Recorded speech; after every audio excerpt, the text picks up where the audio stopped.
আমরা বিজয় লাভ করবার পর এই হাসিনা তার দোষর এই শহরের কুখ্যাত সন্ত্রাসী বিশ্বদত্ত শরীফুলকে দিয়ে আমাদের ভোটের কাঙ্ক্ষিত ফলাফল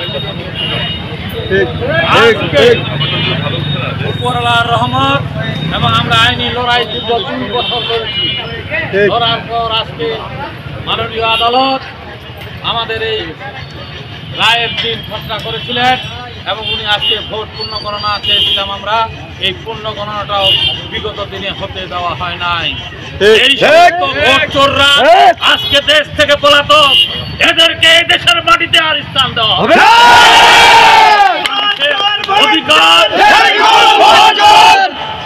এই ভোট দিয়ে যারা ছিনিমিনি খেলেছে এই শেখ হাসিনার দোষরদেরকে এই ঠাকুরদার মাটিতে আর পদার্পণ করতে দেওয়া হবে না।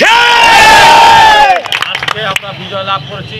আপনাদের যে দীর্ঘদিনের ক্ষোভ যন্ত্রণা, নারগুনের মানুষ আমার সাথে ছিল, আগামী দিনেও আমার সাথে ইনশাল্লাহ থাকবেন। অন্যায় করে মানুষের ভোট ছাড়া বিএনপি কখনো এই দেশ শাসন করতে চায়নি।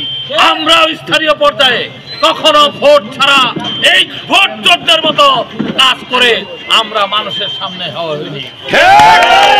আল্লাহ দীর্ঘদিন পরে হলো আজকে আমরা বুক খুলে বলছি যে কোন আজকে রায় দিয়েছে যে আমরা সেই ভোটে জিতেছিলাম। আগামী দিনে আপনারা সবাই যে কষ্ট করেছেন, সবাই যে দুঃখ পেয়েছিলেন, আমাদের এই দুঃখটা সেই দিনের দুঃখটা আজকে লাঘব হয়ে গেছে। কি হয় নাই? আজকে আমরা শান্তিপূর্ণভাবে থাকবো এবং আমরা আজকে আমাদের এখানে আমার বন্ধু জেলা বিএনপির সহসভাপতি, আমাদের ছাত্রনেতা সাবেক, তিনি আমার পথ চলা দীর্ঘদিনের, আমি জেলা বিএনপির পক্ষ থেকে মাসুদকে আমার মানুষদেরকে একটু অভিনন্দন জানার জন্য অনুরোধ করছি।